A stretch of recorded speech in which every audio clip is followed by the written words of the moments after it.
Para vir aqui fazer uma entrevista super especial com a nossa convidada, a Dani Delfino, mais uma vez aqui junto com a gente. Tudo bem com você? Tudo bem, e você, querido? Tudo jóia também. Dani, olha só, a gente vai falar de um assunto que é um pouquinho polêmico, talvez, né? Porque são as crianças mal educadas ou talvez com um transtorno diferente que eu nunca tinha ouvido falar. Transtorno opositor desafiador. Isso mesmo. Que loucura! O que é isso? Que loucura! Mais conhecido também pela sigla TOD, né? Pelas iniciais. Então, assim, é um assunto bem preocupante para os pais, né? Porque a que medida eu vou saber se o meu filho, ele está indisciplinado ou se ele está com um problema, né? Então, é complicado. Eu achei o máximo essa palavra que ela usou agora, indisciplinado.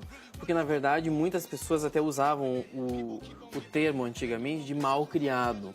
Que é como se a pai, a mãe não soubessem ensinar a criança.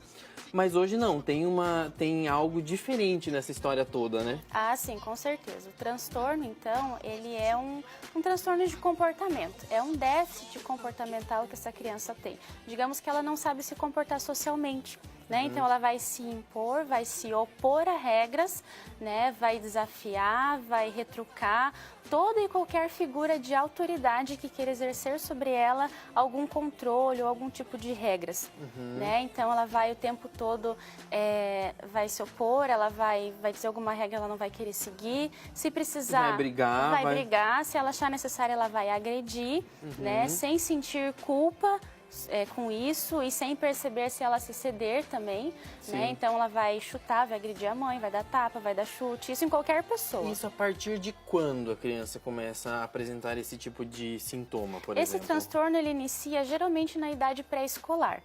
Né? Pode acontecer um pouco mais tarde, mas geralmente acontece bem cedo. Então é importante os pais ficarem atentos, principalmente também às queixas escolares. Né? Porque pode ser que o pai e a mãe não percebam, porque não convive o tempo todo com a criança, está trabalhando e tal.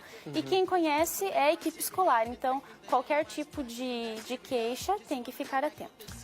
Isso é uma coisa difícil porque, por exemplo, tem muitos pais que não acabam não acreditando quando a escola fala seu filho é diferente do que você imagina. E aí tem alguns pais que até a Rafa veio aqui alguns dias atrás no programa e ela falou assim, às vezes o pai não aceita esse tipo de situação e troca de escola achando que é a escola e às vezes não aceita que o filho tem esse problema. Como lidar com essa situação? Os pais também fazendo isso? É complicado. Os pais, eles têm que entender que a escola é aliada, né, da família e não o contrário. O que acontece assim? Geralmente as crianças têm um tipo de comportamento em casa e um diferente na escola. Por quê? Cada pessoa vai exercer um tipo de relação sobre ela. Né? Então, com os pais, às vezes ela se comporta de uma forma, na escola ela sente um pouco mais de liberdade para fazer alguma coisa ou vice-versa. Então, assim, temos que entender que escola e família precisam trabalhar em equipe sempre em favor da criança.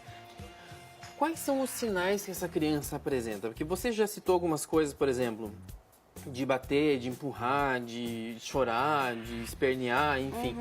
São apenas esses ou, por exemplo, em casa ele apresenta alguma coisa diferente também? Olha, é um conjunto bem grande de sinais, entre eles, por exemplo, irritabilidade. Isso tudo vamos considerar tudo muito acentuado. Tá? Sim, então, assim, é normal uma criança se irritar em algum momento, ela gritar, ela brigar, ela querer? Com certeza. Temos que prestar atenção em alguns critérios. Então, isso tudo precisa estar muito acentuado.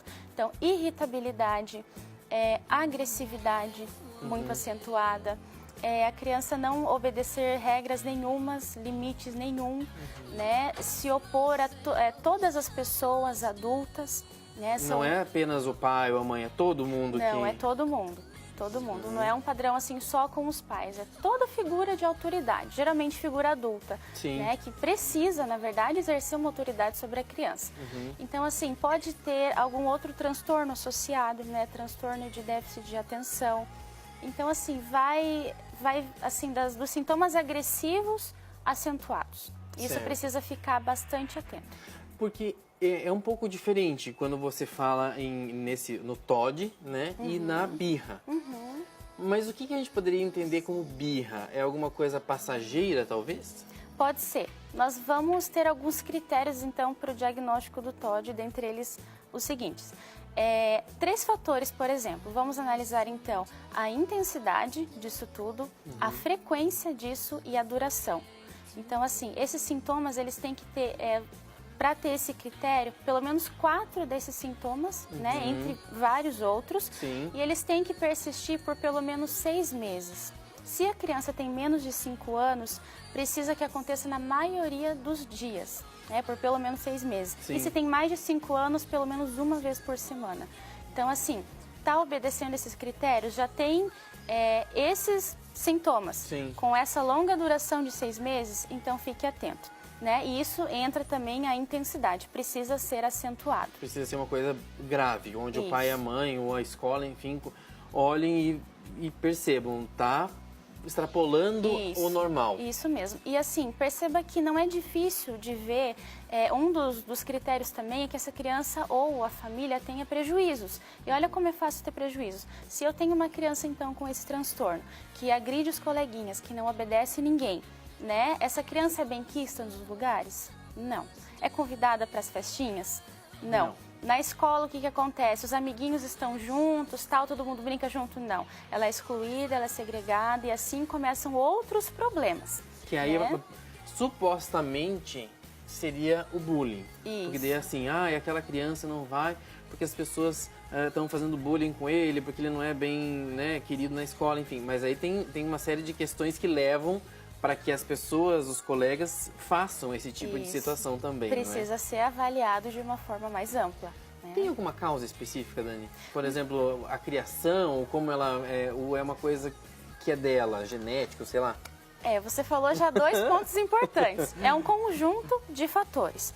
Eu diria, então, uma predisposição genética, fatores psicológicos e fatores ambientais e sociais. Então, assim, esse transtorno ele pode estar atrelado com outros, né, que podem surgir por questões genéticas. Ou então, por questões psicológicas dessa criança, por exemplo, questões individuais. Essa criança sempre teve um temperamento instável, sempre foi muito irritada, muito agressiva. Agora, vamos atrelar isso com os fatores ambientais. Por que ela foi assim? Por que ela é agressiva e tal?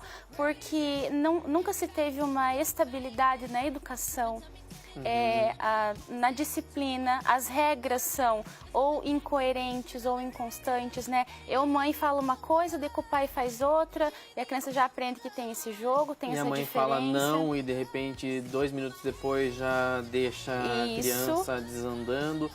Isso. Poderia entrar na questão, a gente está vendo aí esses casos, né? Ontem a gente debateu inclusive no programa de agressões contra mulheres e tudo mais, onde os ex-maridos, maridos, enfim, as pessoas que convivem dentro da própria residência acabam gritando muito, brigando demais, e isso acaba refletindo também na criança. Com certeza. E geralmente crianças pequenininhas, não é? Principalmente. Esses fatores de agressividade, agredir a própria criança ou então tratá-la de forma agressiva, muito ríspida, né? Os extremos também são muito prejudiciais. Autoritarismo demais ou permissividade demais também não é saudável. Então, se eu, filho, vejo meu pai ou minha mãe gritando com meu irmão, gritando com fulano, com o cachorro, com quem seja, né? Sim. Eu estou aprendendo que para conseguir as coisas eu preciso gritar.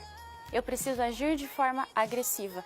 Que se então para me educar, minha mãe me agride, então para que eu consiga alguma coisa eu preciso agredir.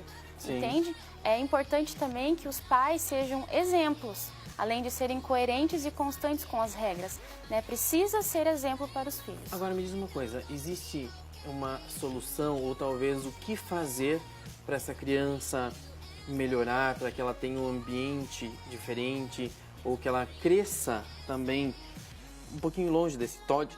Ah, sim, com certeza. Para que ela, então, cresça num ambiente saudável, primeiro eu, minha família, meu esposo, minha esposa, precisamos consentir que isso é responsabilidade nossa. Né? A criação de um filho, proporcionar um ambiente ao filho é responsabilidade minha. Então, o meu filho, a educação do meu filho é consequência da minha parentalidade com ele. Certo. Entende? Então, a forma com que eu ajo, com que eu educo, eu vou ter o resultado.